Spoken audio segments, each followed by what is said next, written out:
Hello, everyone. Welcome to the NOFC podcast, episode 28, with my guest, Sam Dragone.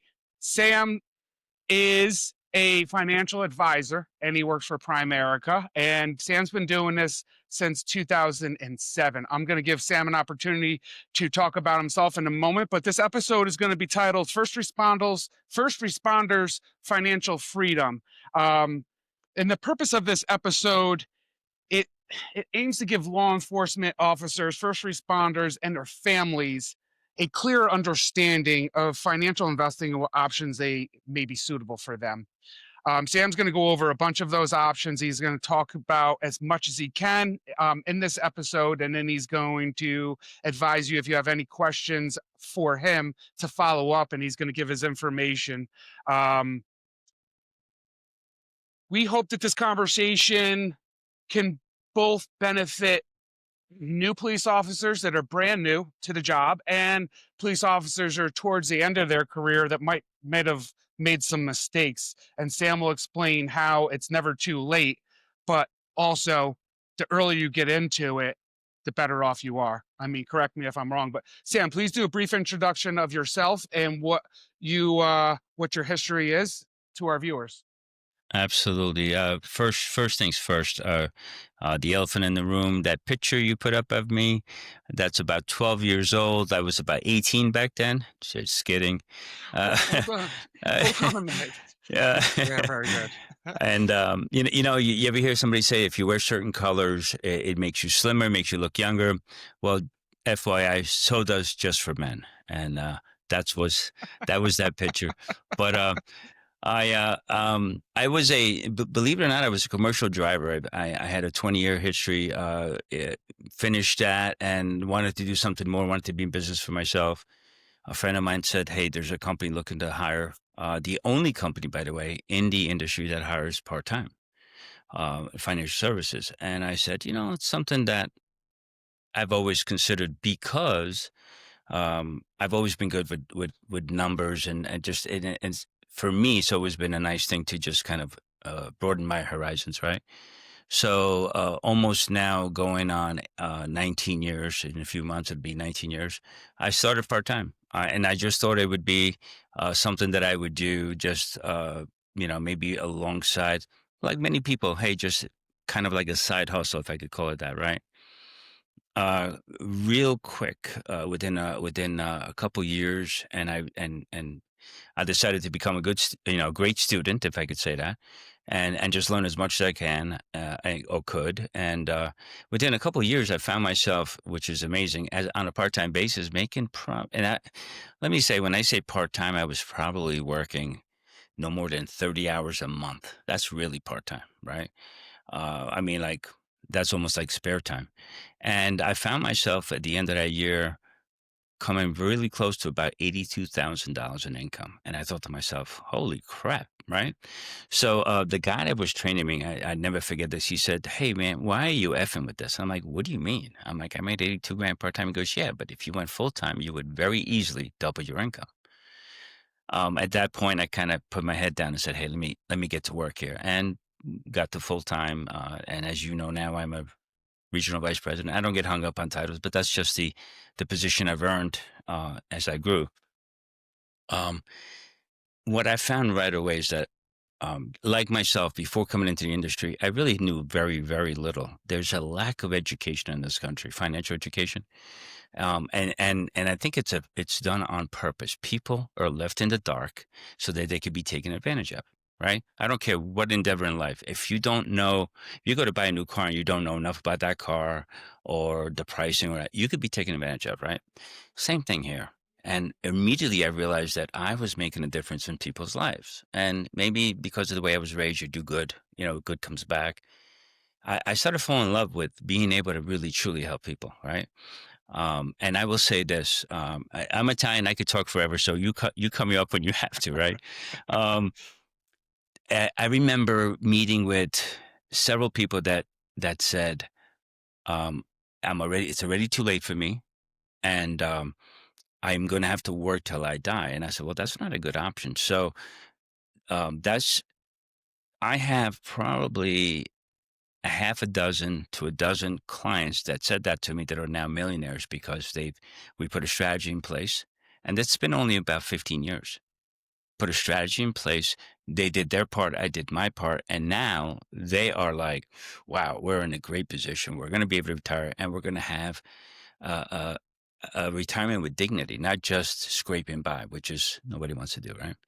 So, Yeah. yeah. So, we offer everything under the financial umbrella, anything under investments and or insurances. As a matter of fact, our company even does mortgages. So, we Oh, offer mortgages, and yeah, so that's basically a little bit about me.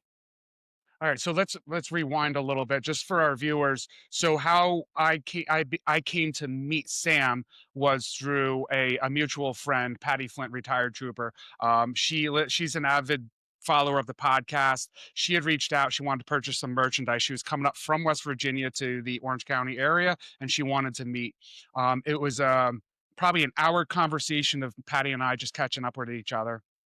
And during that conversation, finances came up and a few other topics. And she insisted that you would be the best person for her. We also talked about some life insurance issues that I may have. And she said you would be a good fit for that. So fast forward, that's probably been, I don't know, what do you say, 2, 3 months since we've met? About that, yeah, Somewhere around there? Yeah, yeah. somewhere around there. And Sam has done a very good job at not only educating myself and Gina, my wife, on where we're at, but also explaining the process and making it streamlined, moving everything over. So we moved over our my deferred comp, and Gina also had 403b that we moved over to a an account with Sam. And Sam pretty much took the ball and assisted us in every step of the way, which made it so much easier and less stressful because I don't know, do you remember one of the first things I told you? You're laughing, so you probably do. You remember one of the first things that was a concern of both Gina and ours? Yeah. What did I ask you? Do you remember what I asked you? Well, it's like, I asked, "What do you charge? yeah, What yeah, do you yeah. Well, charge?" you're not And the first. You won't be the right, last. what do you Yeah, charge? And just that when you're putting someone's trust in your livelihood, it's a very scary situation. right. But if you don't know where you're currently at, you don't know where you could potentially be. So that's another thing I want to get into. So before we start, you were you are based in New York in Orange County, in the Middletown area. That's where your office is. But where are you licensed to work? Not only in New York, correct? I am currently licensed in 15 different states. But if there was a state, let's just say somebody reached out to me and said, "Hey, I watched the podcast. I'd love to pick your brain and maybe use your assistance." If they're in a state that I am not currently licensed in, I could be licensed in 3 days, fully licensed. Okay, so it would be I will add I add states as I acquire clients. Right. So currently I'm in New York, New Jersey, Connecticut, Pennsylvania, both of the Carolinas, both of the Virginias, Florida. I'm sure I'm going to miss something. Uh, Texas, Missouri, Arkansas, and I'm sure I'm missing something else. But um, as I as I have the potential um, to earn a client in a different state, I will go ahead and get licensed. That way, we can go ahead and help them if there's a need. So I know someone asked me if you were a wealth management person. So can you explain the differences, not necessarily between a wealth management person, but a financial advisor, what you specifically do, as opposed to somebody that literally, there's also people that do like your everyday balances, on your spending as well. So what, as as a financial advisor, what is Sure. your main role? So first and foremost, everyone that invests, you're a registered representative first, right? FINRA is the governing body over registered representative. That is somebody that passes certain licenses, right? And then you can go on from there. Like for instance, I also have the ability to oversee the jurisdiction over other registered representatives. So I'm considered a principal. So that's another license that I had to take and pass. Then you can become a financial advisor. That is an additional license, right? So someone that is just a registered representative cannot do managed account. That's what a financial advisor does. They have the ability to also do managed accounts. Okay. That's a totally different ball game. So the when and you know, you mentioned something about day-to-day finances. One of the things I do for people is on many cases, if I see that there's a need, maybe there's a struggle, and maybe clients don't like, I just don't know where my money's going. It is unbelievable, Jay. I will sit with people and they say, "Oh, we don't know where our money's going." So I have a whole sheet. Well, let's go. What do you spend for this? What do you spend for that? We find that, you know, the husband says, "Oh, I don't drink much," and then when we realize how much he drinks, at the end of the month, he's drinking almost $1,200 in beer, right?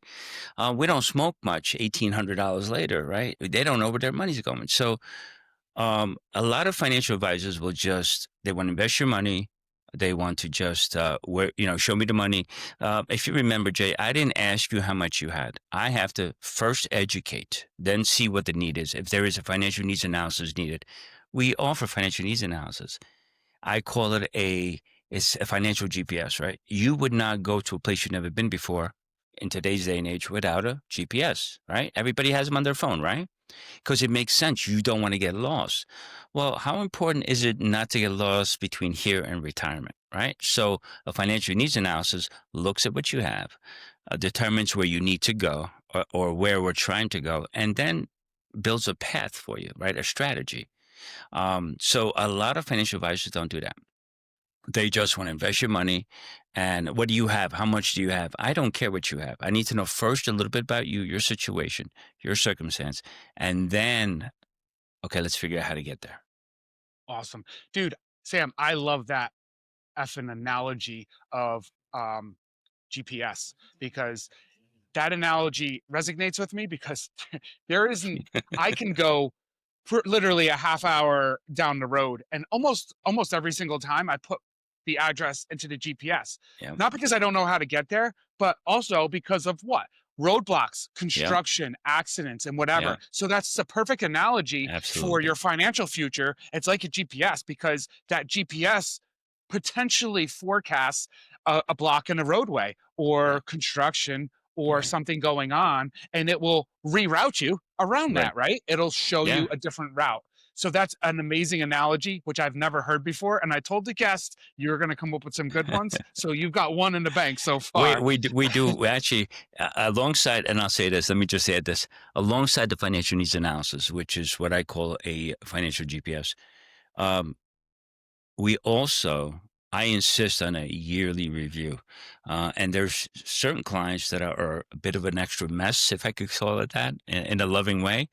We meet every 6 months because I need to know, have you been on track? Now I can tell if you're on track, because if we're investing something and all of a sudden you're not investing, because people think investing is a what I call a put and take account. You put in, you take out. You put in, you take out. No, if you're investing for retirement, that should be earmarked just like your 401k, your deferred comp, your 403b.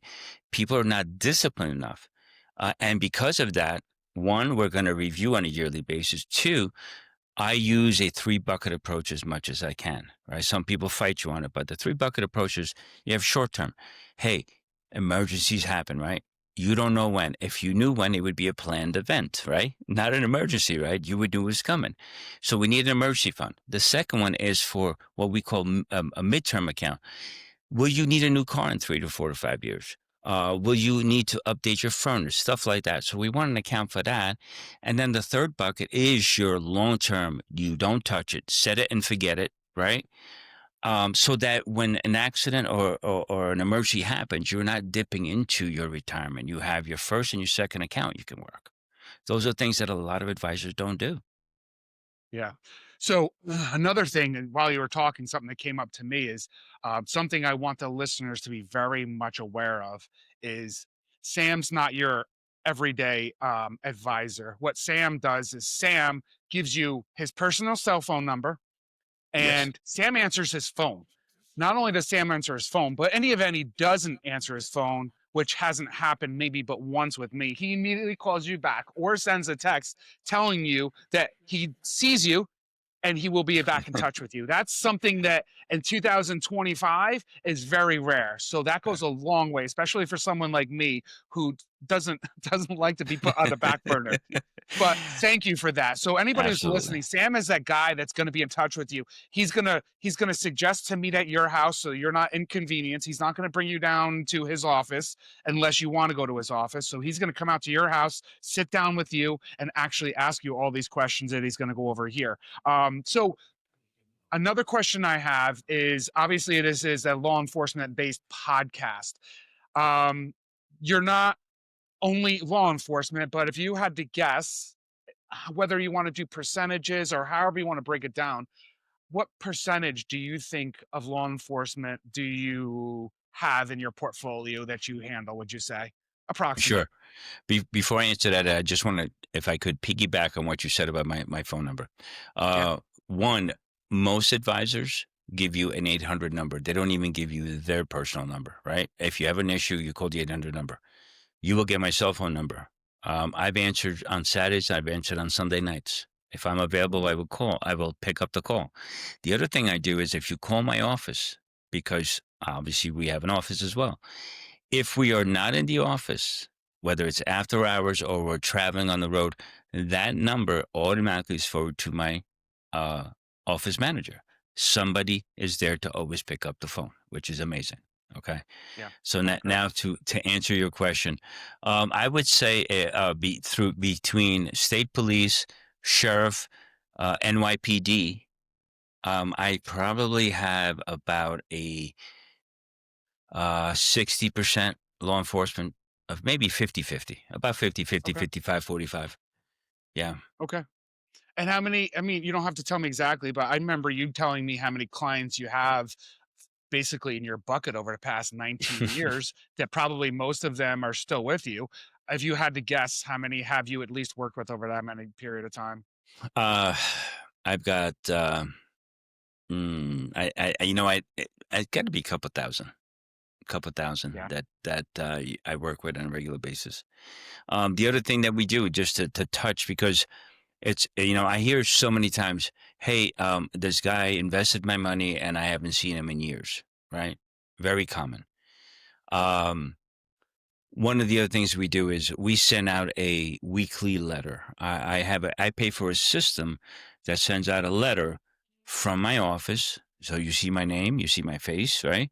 That has to do with things that are going on in the world, financially and otherwise. So you're constantly getting, if I could say it, we're constantly touching you. We want to make sure that you know we're here, right? Again, we're not trying to hide in the closet. And it's like, hey, we got your money now. See you later. And that's huge. Can we please everyone? No. I will say that when we don't please somebody, and I'm going to throw this out, most of the times, I remember one state trooper in particular that had asked me to do something, and I followed his instructions. And then later on, I believe somebody got into his ear and said, "You need to get, come with me or whatever." And so he kind of like, why are we doing this? Why are we doing that? I said, that is what you asked me to do, but nonetheless, we can't please everyone. We wish Yeah. him luck. There's a Yeah. good chance the guy probably sold him the wrong stuff or did some. Mm, And if he didn't, God bless you. yeah. I don't want It's to a, see no harm. it's always the fucking troopers. I apologize. Why couldn't you say, you could have said a sheriff? Why would I not have to be one of us? God, Uh, whoever you are, I probably know who you are. You're an asshole. no, Sam's a good it's all Sam's a good it's all guy. good. It's all good. Listen, Yeah, it is. I don't wish anyone any harm. I want Yeah, everyone to be happy with the decisions they made. yeah, absolutely. Unfortunately, a lot of times when people leave, if they were to actually look back, then they realize they regretted what they did. But it Sure. is what it is. So I already probably know a roundabout way of how you're going to answer this, but because I want to stay with the footprint of what we designed here, um, I'm still going to ask the question. So for either new investors And originally this says new law enforcement officers, but I'll put a broader stroke, either a new law enforcement officer or somebody first responder or somebody just starting to Sure, do investing. Is there a sure, specific strategy that you recommend? And if so, please explain. sure. The strategies are a little different for law enforcement, and let me say this to you. Yeah. As you know, you put in your time as a law enforcement, and there's a pension at the end of that, right? Pensions are gone, have gone away. If we look at the generation before ours, our parents perhaps, everyone that got a job with a company had a pension of some kind, right? Pensions are going away. Probably about 22 to 24% of people working today have pensions. Normally, your first responders, right? County workers, right? Teachers. So the answer is it's not a cookie cutter answer. So for law enforcement getting started, you know you're gonna have if you're gonna put in your time and you're gonna not get yourself jammed up and lose your job, right? You know you're gonna have a pension at the end. Keep in mind our what I tell people, Social Security, if you get any, it's gravy. It's a broken system. Don't be surprised if it goes away, right? So having a pension is nice. People say, "Well, I have a pension." Well, most pensions, and I'm not saying it is with the troopers. I know some of the troopers get some really great pensions, but most pensions um, are only about no more than 60% of what you were making when you were working because now overtime is gone and all kinds of stuff, right? So if you want to live the same lifestyle that you've been living all along, right? Kind of on fat on the hog, if I could, right? Hmm. Then you better have extra money somewhere. So that deferred comp and or an IRA outside, if you're not big on paying taxes, include a Roth in there, right? And I'm not trying to get specific on stuff, but a Roth, and like, if you wanted to know more, obviously you'll have my number at some point. A Roth allows you to pull out your money with all the growth, all growing tax free, right? Tax deferred and then tax free. A person that is not in law enforcement may not have a pension. They better work even harder at putting money away, right? Because what's the other option? Work till you die? That's not a Yeah. good option, right? Yeah. I don't know if that answered your question. Yeah. Yeah. It did. I kind of thought it was going to be something like that. But so now I think this next answer is probably going to be equally as described. But so for law enforcement, based on what you've already said, would you have a recommendation? Let's just go with that same example of a newer police officer, less than 5 years, taking a paycheck. What would you recommend for, like, let's just say a percentage of your paycheck? What would be a respectable amount to put aside Sure, for some type of investment? sure. So what I tell people, and this not just for law enforcement, this would be anyone else that is not in law enforcement. I would recommend minimally 5 to 10%. Okay. Yeah, but with If that you, being said, do you think I'm sorry to cut you off. yeah, Do no, you no, think that somebody outside in law enforcement, because of what you earlier stated, should then potentially put do away more more. than that Yeah, 5%? Yeah. yeah. Okay. So So the bare minimum 5 to 10. bare minimum. And the sooner you start, the better it is. For what I consider, your average, you're decent, and then you have what's called a rock star. Anyone that does between 10 and 20% is a rock star. They're going to be very, very wealthy, right? What a lot of people don't understand, and this comes along with education. A lot of advisors don't take the time to educate, just like I did when I said with you and Gina, right? We talked about different things. One, you don't know, law enforcement, you don't know finances, right? Um, so I want to teach you, I want you to understand the specifics of how things work, right? Now, you know, you're no longer 20 years old, right? So for No, you, no, I 22. look it. It's Yeah. um, just for men, dark brown works well. Um, It's all good. It's all good. All good. I'm not um, fighting it. no, I know, I'm not either. I let it go. Yeah. There So, you go. so as I get more mature, right? I don't get older. I get more mature. The grays There comes you go. out. There you go. So, um, what what what people don't realize is that no one tells them. Listen, the sooner you start, the more doubling periods you have. There is something called the rule of 72. Right? if I said to somebody, "Hey, what's the rule of 72?" You ever heard of it?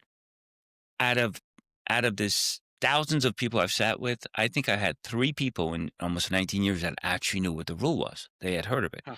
It's a banking rule. It's 5th grade math. Bro, when I first saw it, I was like, why wasn't I taught this? My original background is engineering. Numbers, right? Never knew anything. I know people that went to school for business and didn't know what the rule of 72 was.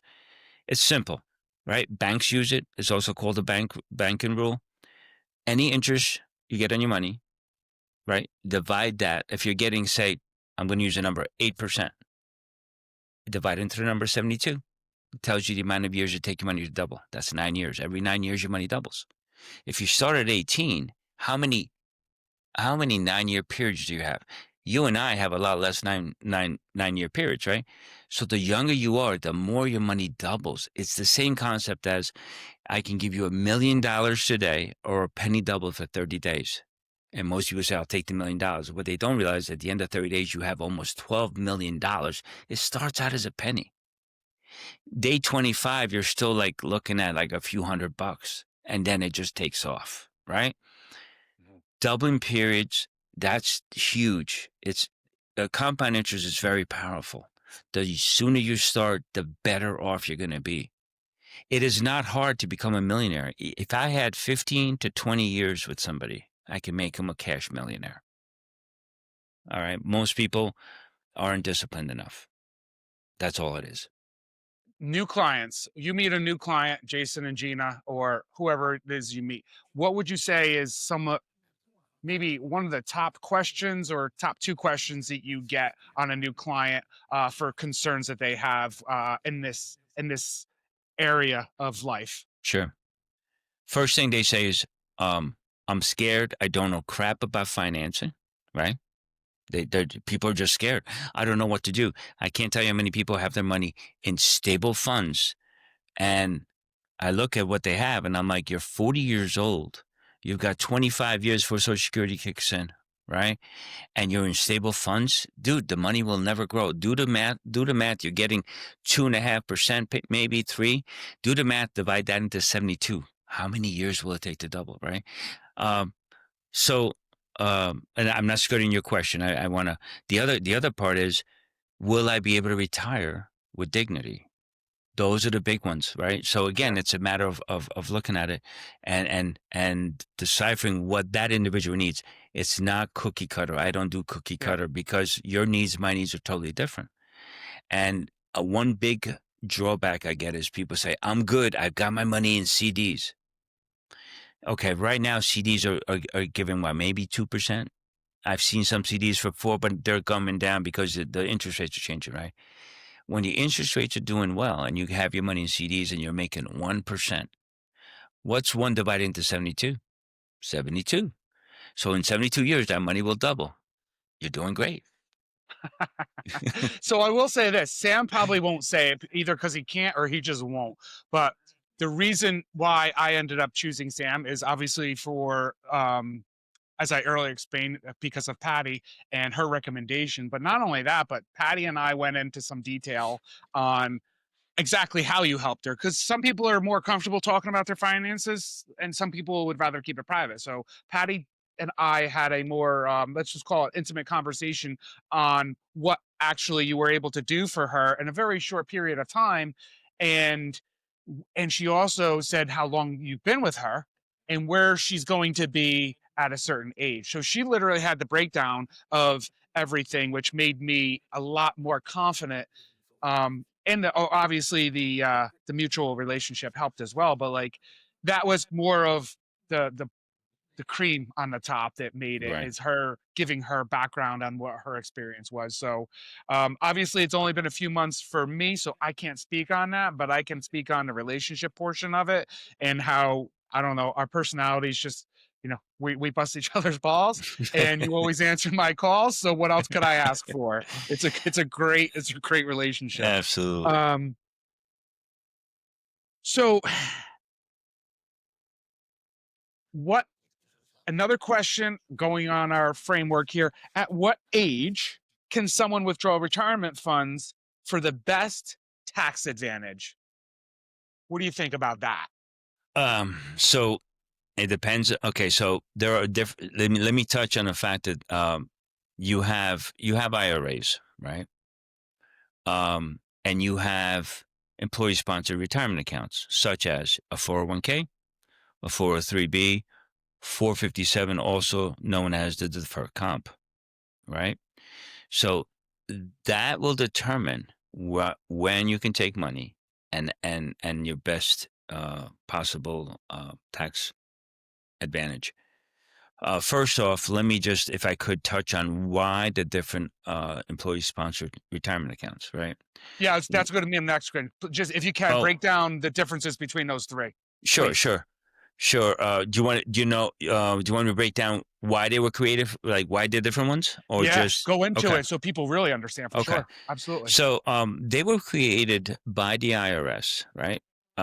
And most people say, "Man, my employer loves me. I have an employee-sponsored retirement account."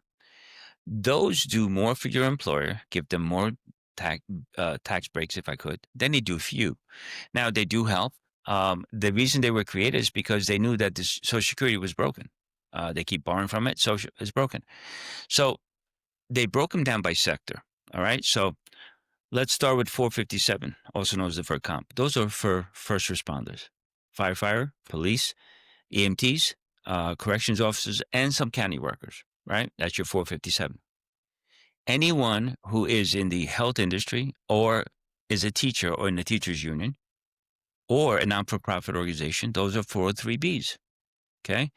The rest of the world falls into the 401Ks. Now, I will say this, there are some companies, NYPD is one of them, because I have plenty of their people, retirees as clients. The NYPD, which I believe something that I think the state troopers should have done, because your incomes can get so high. They allowed them to diversify into the 457, deferred comp, and also be able to carry a 401k. Now, NYPD also does what's called a 50/50 to increase your pension. They do other things that state police doesn't do. Okay. And actually, as you take other tests and go to higher levels, you can actually have, as a sergeant or above, you can have an annuity as well, right? All through the NYPD. So, but so the differences. So the 401ks is of all three are the only one that an employer can, if they choose to, match, right? Dollar for dollar up to a certain amount. I've seen it where they do 50 cents on the dollar or dollar for dollar up to 3, 4, 5, or 6%, right? In 20 years or 19 years, I had actually one client that the employer was matching $1.50 for every dollar they put in. Unheard of today. Wow. Okay. They don't have to, but it's the only one of the three plans that has a provision for the employer to contribute, right? Or match. Okay. 403Bs are probably the worst of them all. They have they have an annuity based concept or a mechanical system within it that actually charges anywhere from 1 to 1.25% more than the other two, but doesn't give you anything for it. Okay. I don't like the 403B. Okay. The, the 457 or deferred comp. Aren't you glad you're not a teacher, Jay? Yes. Well, it wouldn't go well in many different realms, Yeah. but yes, I am. Poor kids, right?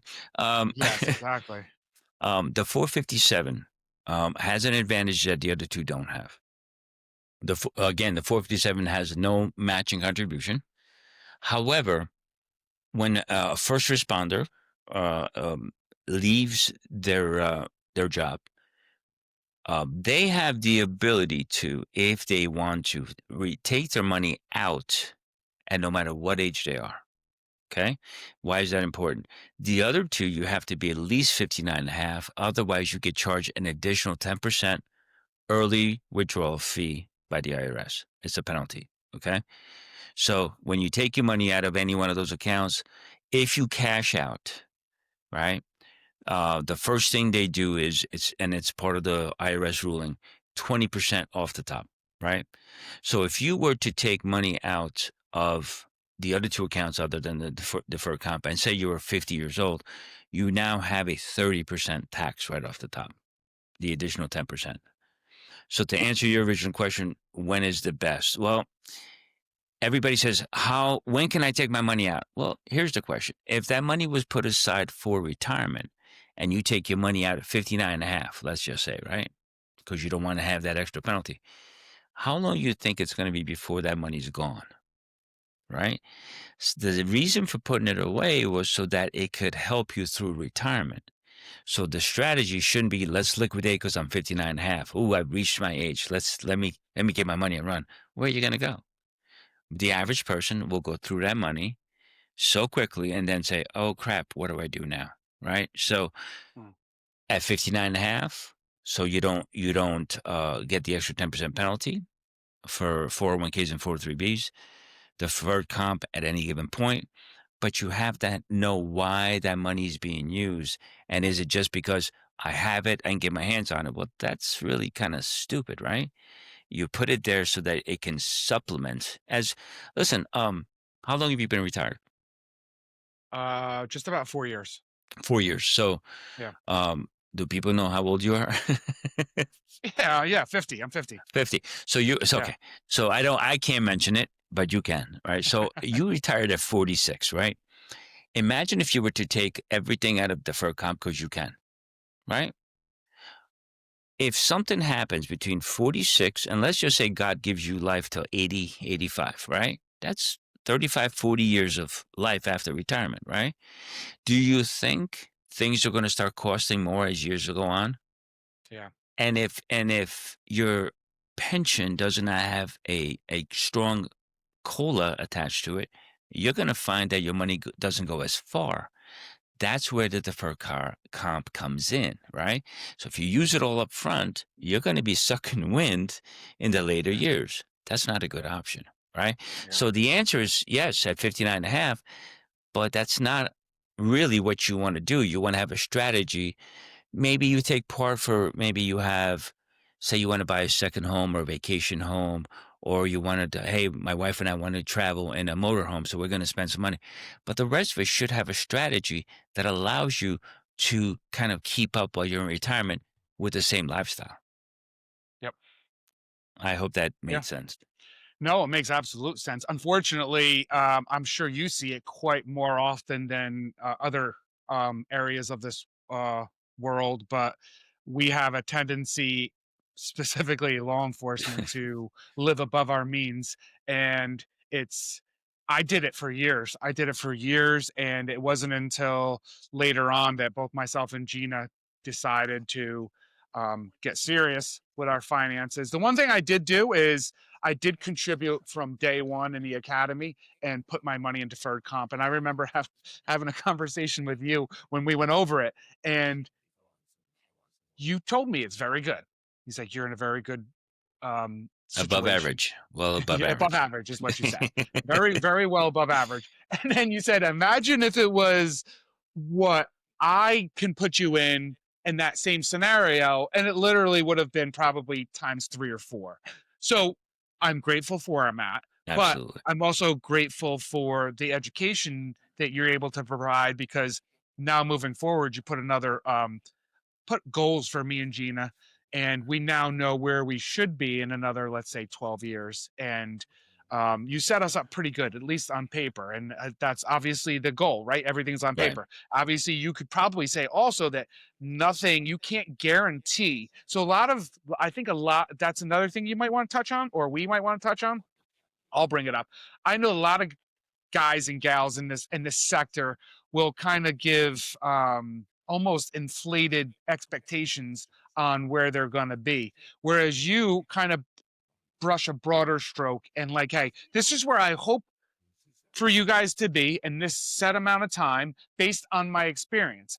Obviously, many things can happen, but here's where my expectations are based on experience. Correct? Right. Yeah. So, yeah. One of the things I learned I have a mentor in the business. He's been in the industry for over 40 years. Tremendous man. He actually mentors myself and about another 150 regional vice presidents. Wow. He does not. He's not. Doesn't work in the field anymore. His heart is. I want people to have what I had. Right. He's very, very, very wealthy, and he is mentoring people to do so. And the thing that um, I've learned through with him is that um, if you do what's right and you just have a system in place. What was your? I'm sorry. What was your original question? I kind of went off bunny trail. No, you kind of it was geez, now you got me all twisted up too. Sorry, man. It was basically just shoot, Oh, I forget you were I know what it is. I know what it is. So he said go. you want to, and I had just remembered you want to. Jim said to me, he's my mentor. He said you always want to under promise and over deliver. Oh yes, I'm So sorry. where Yeah. then it's okay. No, we're we're getting mature now, so sometimes we forget. We're getting the gray is popping and it got to my head for a minute there. Absolutely. Go ahead. Um, So yes, and continue. where a lot of people say, "Hey, man, I can get you 15, 20%." Okay, not every year. I know what we can do, and I tell people I can very easily give you a 9% per year projection. I know you're going to get well over that. So if I under promise and over deliver, you'll be very happy, right? Yes. Um, so the thing is, one of the things, and based on what I just said, people say, well, how can you time the market? Right? This is a big one, Jay. Yep. It's not so much timing the market as it is the time in the market. The sooner you start, you mentioned that you were living probably on a higher standard than you should have, right? People do Yeah, that for all years. the time. Yep. I would say, going back to an earlier question about a brand new trooper getting on the job. Mm. A lot of times, and this is a huge mistake, um, and the older trooper does not mean any harm, but a younger trooper will look at one of the older guys that's been there 20 years and say, "Hey, man, what should I do here?" Right? Because when they offer you your deferred comp, no one sits you down and breaks it down and says, "This is how it works. This is how it should work. These are the funds you want to use." You have no clue, right? You're kind of like, if I could say, you're like lost. You're like, "Oh, what Yeah. do I do? What do I?" So you look over to a trooper who's been there a while, and you say, "Hey, man, I am the new guy, and my name is Sam." And the guy says, "Oh, come here, kid. I want to help you out. You want to do this?" Well, that's great. That guy's got 6 to 12 months before he leaves. His strategy is way different than the strategy you should be having as a young guy, right? So you have that. That's your first mistake. The second mistake is they don't actually they start making money and they start living outside of their means. I Yeah. tell mm, uh, the younger folks, and I did this with with my kids. My boys, when they turned 18, they started investing, and I sat them down. This is what you're going to be doing. Now they started with like $100 a month, right? Hmm. As they started making more money, they started putting more money away. If they continue on the path they're on, they're going to retire probably $5, $6 million worth. Okay, not too shabby. Mm. Their Yeah. wives are also investing, so they guess what? Double that. Yeah. If I'm way off and they only end up at 8 to 10 million, you think they're gonna be okay? I think so, Yeah. right? Yep. So I tell the new trooper for the first 5, 10 years, yes, splurge a little, but don't live outside of your means. Sacrifice for the 5, 10 years. You get focused. Start putting money away.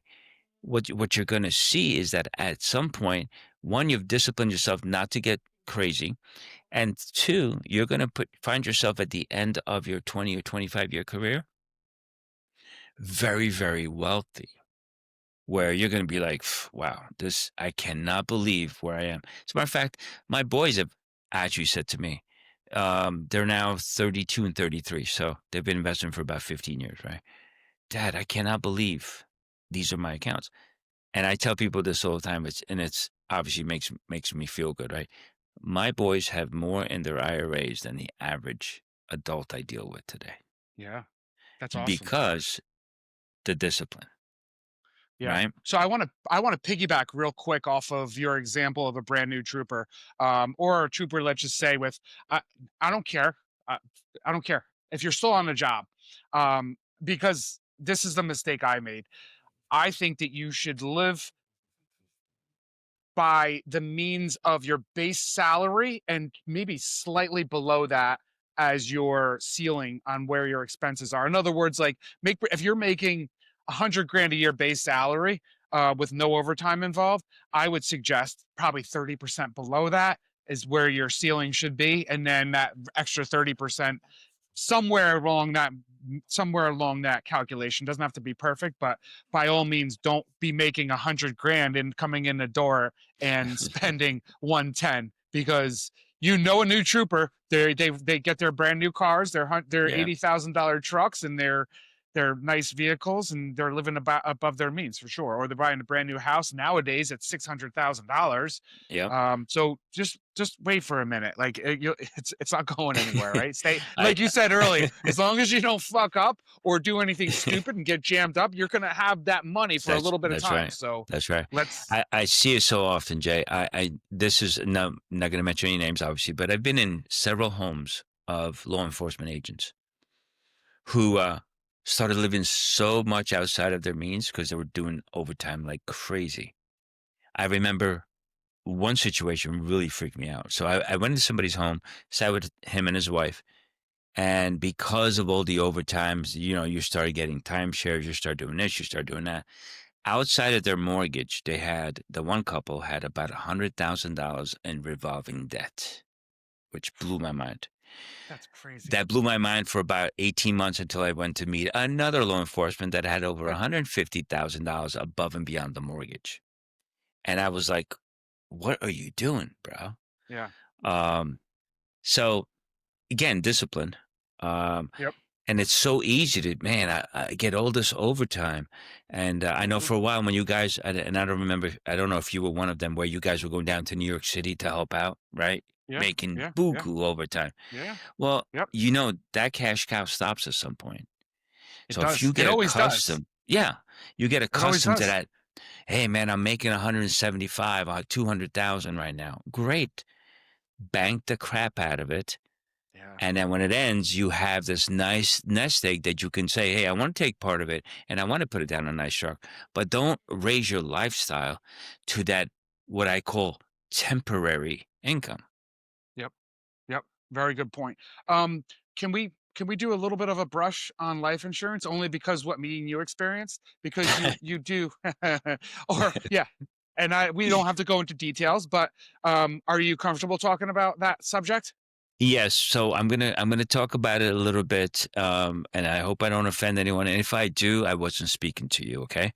So, um, I will say Can this. I give can I give how this, or do you want to do yours first? It doesn't Uh, matter to me. Listen, I'm just the host. You tell me what you want to No, do. no, no, no. I'm the host. You're the guest, jackass. Get it right. No, you All go right. first, and I'll, and No, no, I thought I was I'll. hosting today. You're the guest. So I'll go. I'll do. All right. This is Sam's world. You go first. I'll go behind you. Go No, ahead. okay. So Go life insurance. let me say this before I get into life insurance. Yeah. I have something called that I follow is the financial home. Okay, the financial home, and people kind of do this backwards, right? When you build a home, you do a foundation, right? If you don't have a foundation, your home's not going to last, right? In my world, in the financial world, the foundation is income protection. People call it life insurance. Um, and here's the myth, right? You have car insurance. I hope you do. It's a law, right? Yeah. Yeah. When you have car insurance and you get into an accident, you bring your car into the shop. Sometimes it comes out better than it was before you got into an accident, right? They bring it back to life, right? True. If an individual died, we can't bring him back to life. That's not what we do. Life insurance doesn't do. What life insurance does is it protects the income that goes away. So whatever survivors are left, right? The loved ones that are left behind when that individual passes on are, even though we can't bring that person back, we can at least secure the financial part so that they don't get financially distraught, right? So Yep. income protection, we protect the income that could possibly go away. So the foundation is protect the income, right? The first floor is budget and emergency fund. Remember, I mentioned before the short term, the emergency fund. A budget. Most people don't have a budget. They just kind of shoot off the hip, and then they can't figure out where all their money's going. Well, you have no freaking budget, right? Yeah.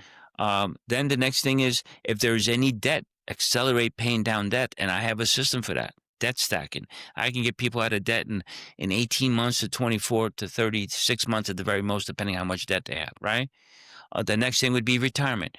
When your debt is when you protect the income, you start the emergency fund. If you have, obviously a lot of people, hey, I already have this much put away. That's great, right? Then retirement. Retirement is very important. Um, After retirement is college savings, right? In my book, um, people say, "But I love my kids." I love my kids too. Don't insult me like that, right? I want to Yeah. help my kids, but here's the thing: there are college loans, right?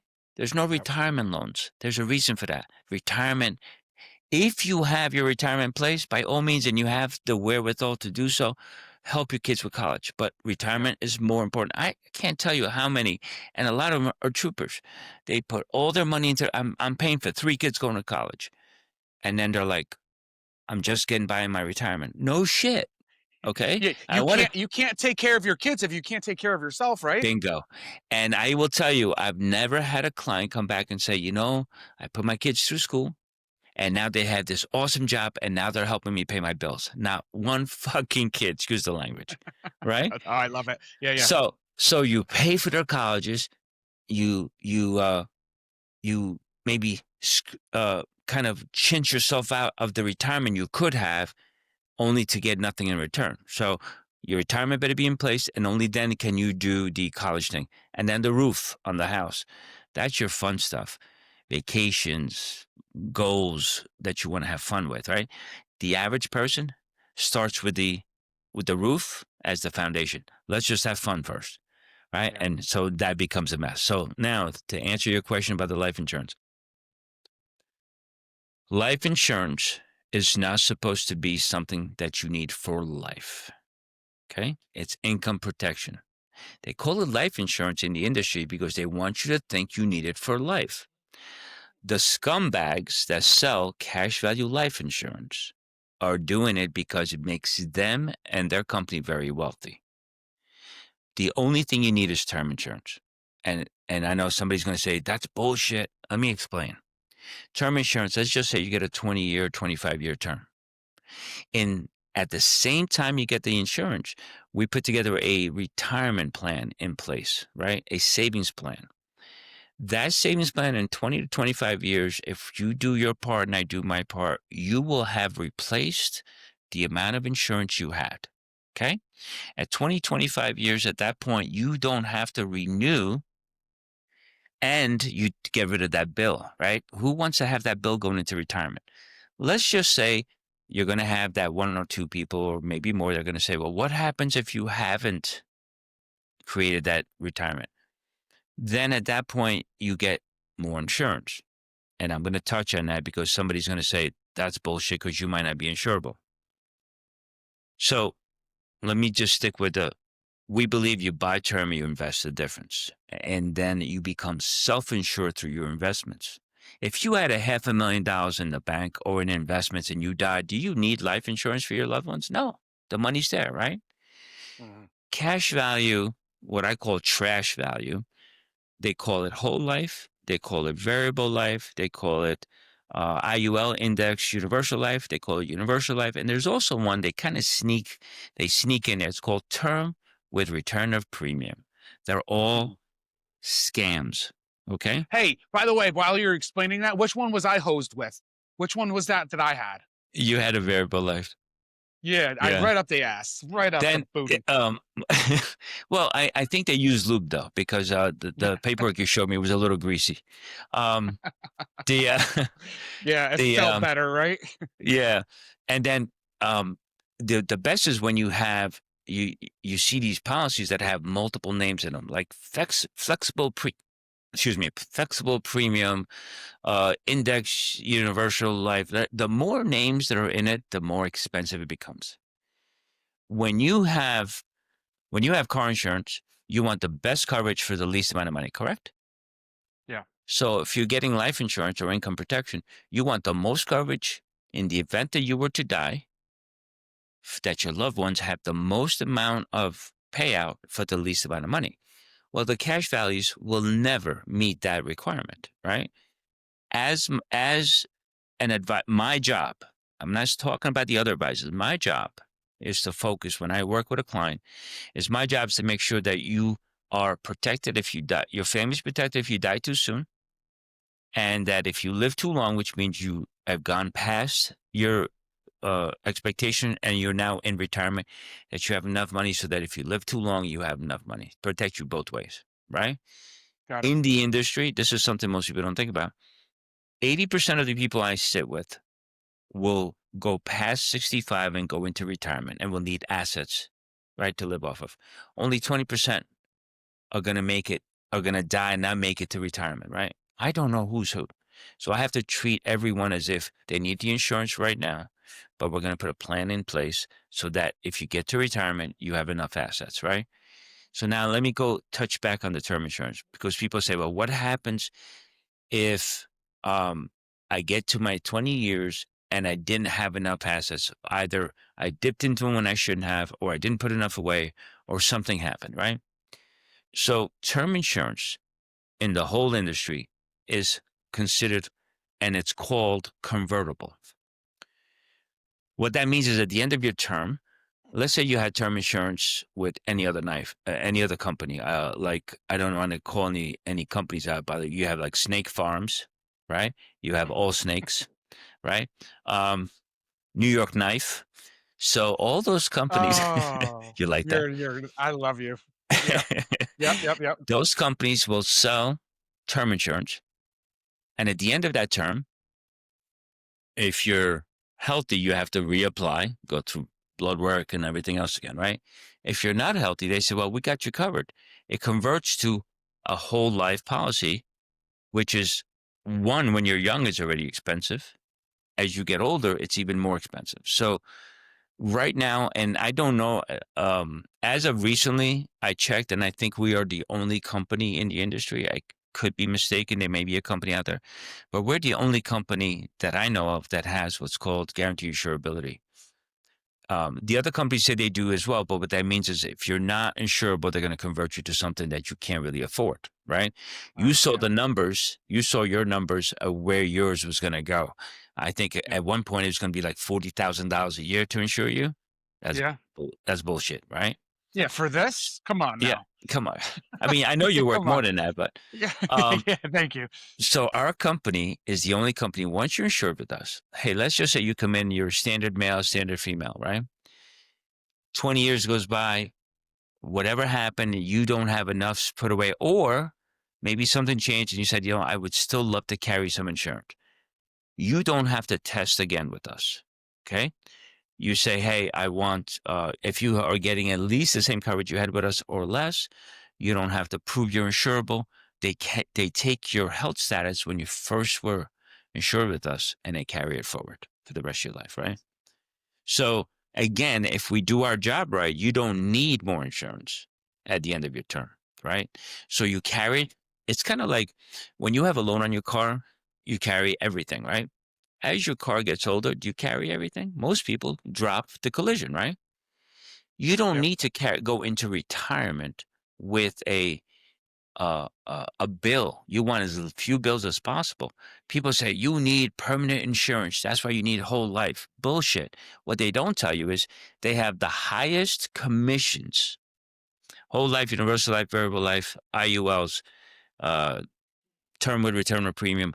They all have a uh, very high upfront commission, and a every time you make a payment, they get a little sliver for Mm. life.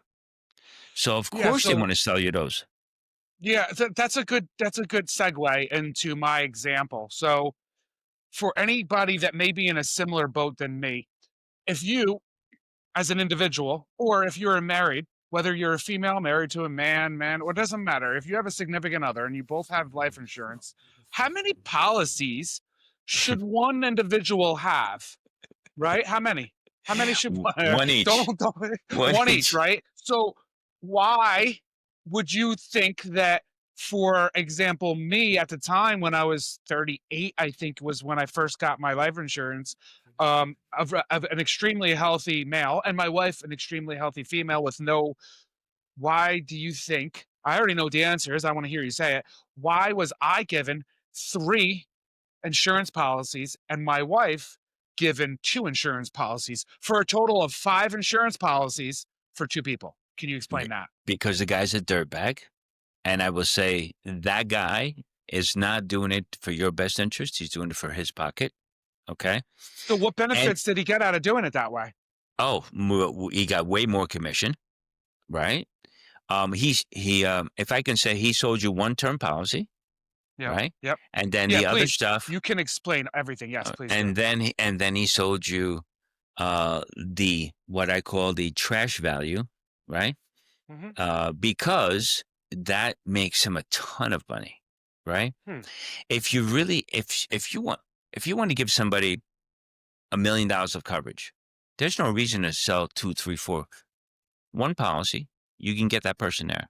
And as bad as your situation was, Jay, the worst was I was in a home and they were not even law enforcement. The husband had 7 policies. The wife had Oh, 6 policies. And he said, I have a really good friend that's been taking care of me. He sold me yeah. my insurance. No, I said, no, he's been fucking you. I don't know if he's whispering in your ear. I don't know if he's sending you Christmas cards, but he's fucking you big time. He better be doing both of them, but yeah, there's a reason why you feeling That's right. abused. That's right. So another question that we have discussed at one point, and I want you to. So you, I don't know. Please steer me in a different direction if you can't talk about this. So in the example you just given, right, for that individual for life insurance, they made their money per policy, right? They made their Right. money off a per policy, and not only that, per monthly payment, most likely. So then Right. a lot of people will argue or then say, all right, well, if that's the case, then how does Sam, what differs Sam from that guy? How do you then make your money if that's not how you make your money?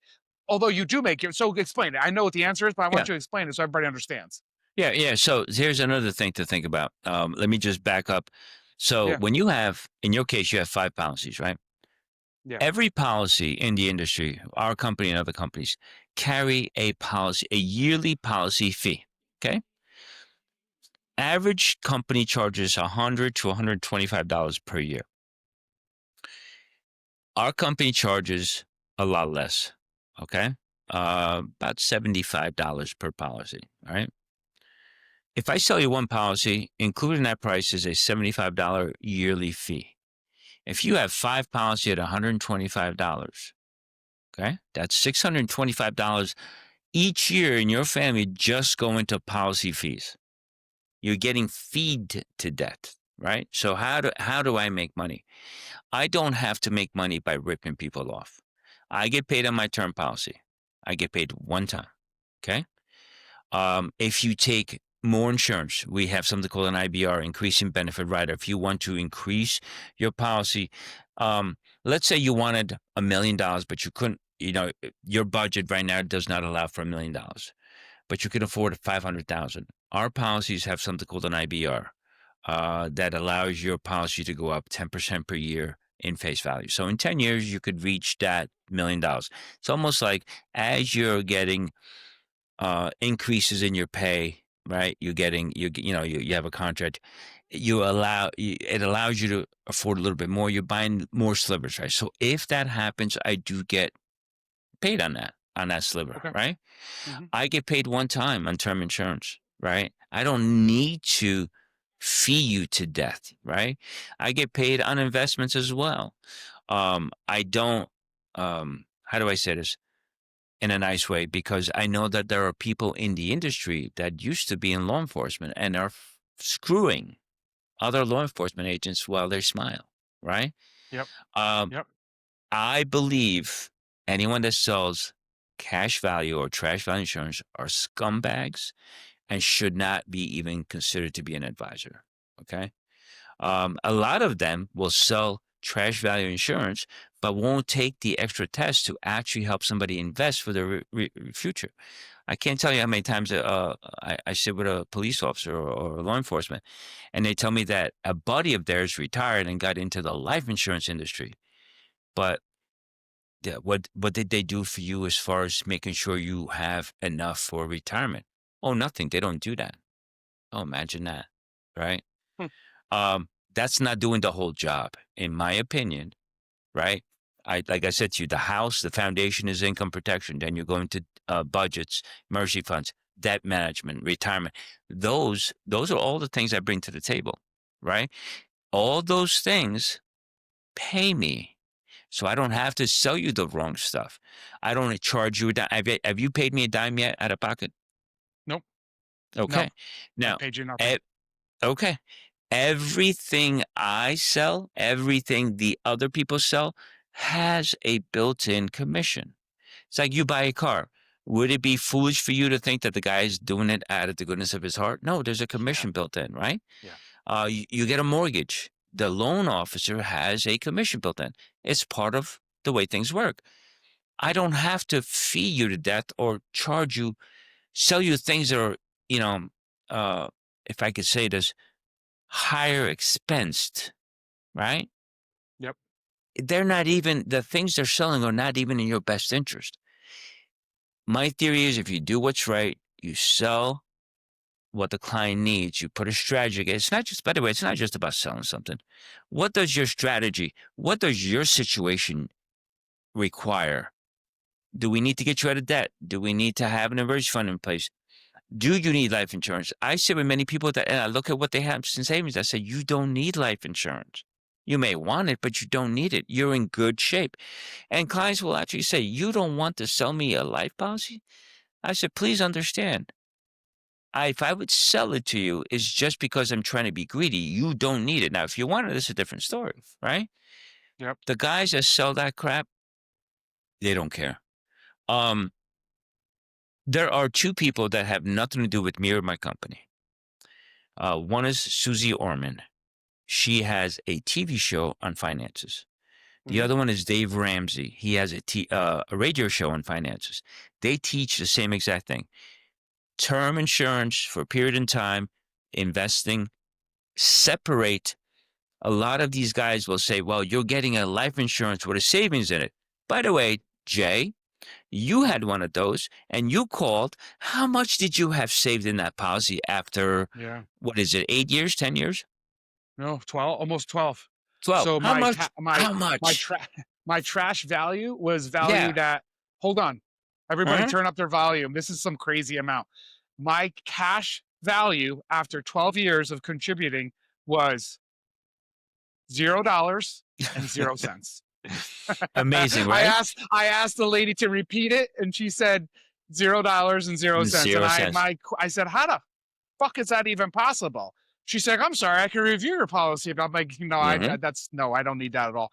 And I will say that when I asked Sam and we had this discussion, he said that likely it's going to be little, if anything, but neither one of us expected 0.0. Right. I Um, expected something stupid like, hell, you have $20, you know. yeah, exactly.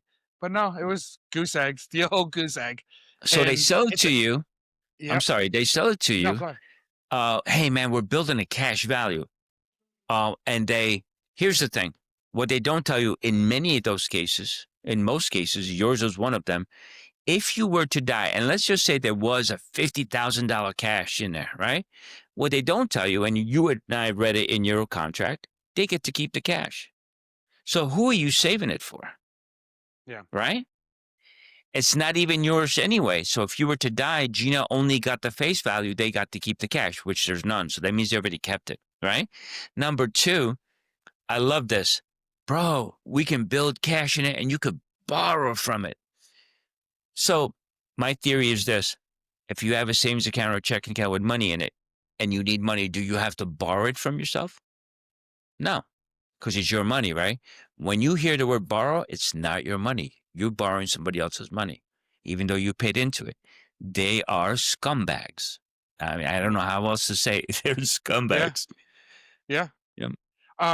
All right. So wrapping up, kind of like putting this all together, then what, after everything we discussed, what do you think, in your opinion, which is very, I think this went a lot better than I hoped, and I had some high hopes, and I'm very happy with how it went. What would your advice be then for you? We can snowball it into law enforcement, but anybody out there that's Anybody. either unsure, um, because I know a lot of things you do also is, for me, what you did was you looked at my life insurance and you recommended. Like, you didn't say I had to do anything. This is something that I said to you. I was like, hey, can you look at my life insurance? And you said, yeah, absolutely. So this was something that came out of, that you didn't push anything on me. But so you can do a lot of things, one of which you Right. can review life insurance policies to give your recommendations on what you think would be the best fit for that individual and where they are. Sure. So then, yeah, wrap that up. And then what do you think is your best advice to people in general? And then we could say, let's say law enforcement, in the beginning years of their careers. Sure. So I'm a big advocate of looking at the whole picture, right? I use a term, I've used it for many years, getting financially naked. Okay. When you come out of the shower, I'm hoping you don't take a shower with the clothes on, right? And you stand in the mirror, there is nothing you can hide from yourself. The mirror is not going to hide anything, right? That's getting, as you are naked out of the shower, we need to get financially naked, which means you got to be truthful with everything that's going on.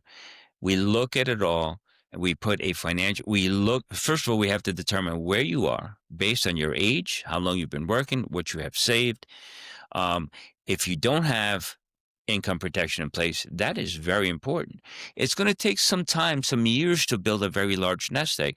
Meanwhile, if something were to happen to you and you leave loved ones behind, you cannot leave them financially distraught unless that's your plan. I mean, I can't tell you what you should do, but that would make Yeah. you a dirtbag, right? So, if you love your wife and kids, you don't want to leave them desolate. I can't bring you back, but if I can at least, if I can say save their financial situation, then that's my job, right? So, we look at where you are, how many years you might have left before retirement, or if you're just starting out, right? And the goal. If you need three, four, $5,000 a month to live your normal life, the financial needs analysis I put together will determine based on your age now, and would fast forward, say it's 15, 20, 30, 40, 50 years, whatever it is, before you expect it to expire, and determine how much money you're going to need. And then we put that in place. We look at your debt. We look at, make sure there's an emergency fund. We look at everything. Your financial situation is not just your life insurance. That is part of it. It's not just your retirement. Everything else in between. Okay. You got to live. Um, you have to have a strategy, and you have to have discipline, right? If you don't have discipline, that's in anything, whether it's working out, whether it's eating right, whether it's learning something. If you're not disciplined, you're not going to get anywhere. It's a hope at that point. It's what I call Yep. wish a wisher, hope a hoper, right? So, Yeah. Yeah. uh, if you want to achieve some things have to be done, and I will sit with you. I don't care if you're, hey man, I'm just starting out. I have $100 a month I can put away. Great. Hey, I have $1 million I can put away. Great. It doesn't matter. I don't ask what you have. Let's figure out what you're looking for. I will educate. Lack of education is the biggest culprit here. People are afraid. They are uncomfortable. They don't know enough about the market. Let me hit on this real quick. People are Yeah. like, I'm afraid I have everything is stable because the market might crash. No shit. The market is supposed to crash. In the industry, we call it a recorrection. It's part of how the market works. It recorrects every so often. Warren Buffett, this person nobody knows, right? I'm sure. Warren Buffett has made 90% of his money through investing in the market. When the markets recorrect, and you can go back and check the stock market since inception. Every time the market pulls back, it has come back and always comes back to a higher point. So stay the course. Don't freak out. You're not supposed to sell when the market crashes. You buy low and sell high. As a matter of fact, when the market pulls back and there's a crash, if you've got money, that's the time to buy because everything is on sale, right? I tell people, um, if you buy toilet paper I hope you use toilet paper. We shook hands the other day. My God, I didn't think about this. Once in a blue moon. Once in a blue moon, you buy toilet paper. It's $1 a roll. You buy a 24 pack, $24. The next week, you go in and the toilet paper is half off. Do you freak out, or do you go buy more? You go buy Yeah. more because you know what? Yeah. You're going to be using it, right? Yep. So people freak out. The market is supposed to be correct, but if you are consistently putting money in, I call it dollar cost averaging. You're putting money in, and the market does its thing, up and down, up and down. It's a proven system. When you do dollar cost averaging as opposed to putting a lump sum in, you will get more shares. People freak out. Oh my God, my friend lost a lot of money. No, they didn't lose money. The shares will be worth less when the market crashes. But as long as you don't sell, you didn't secure the loss, right? And then there's other things that people don't think about. If you own stock with companies that are actually doing well, right? Um, there's equity in those stocks, right? So you have capital gains, right? And then you have once a quarter, and sometimes it's done if companies doing well, they give a dividend. Dividends can be given even in crash markets or low markets. Yep. Those dividends, when I invest for people, automatically buy more shares. So even in a low market, as a matter of fact, if the shares were $1 a piece and they went down to 50 cents, every dollar you put in buys double the shares. So those dividends buy more shares. When the market comes back, all the shares you had that went down in value all come up, and the new shares you have also come up. All of a sudden, you realize, holy crap, this is working. So don't freak out about the market. And Stay that's the one thing. course. Stay the Stay the course. course. Yeah, man. Very good. Well, this was a really good episode. I appreciate your time. I know you're busy. Do you want to share with everybody what's going on in 2 days from now? Yeah, we're having turkey. No, just I wasn't sure if I was going to be able to do this with you because we are under a lot of stress. Yeah. Yeah. It's very hectic. We are actually getting married on Thanksgiving Day.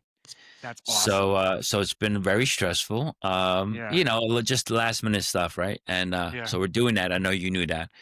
Yep. But yeah, so we're out of state. We're doing this out of state. We're doing this in Yeah. West Virginia where we have family, Yep. and it'll be fun. Looking forward to it. Yes. Um, Yeah. I'm but excited for you guys. well, thank you. I do appreciate it. By the way, Yes. just Yeah. gonna throw this out. If anyone has any questions, you want to call me and tell me I'm an ass. Well, that's fine too.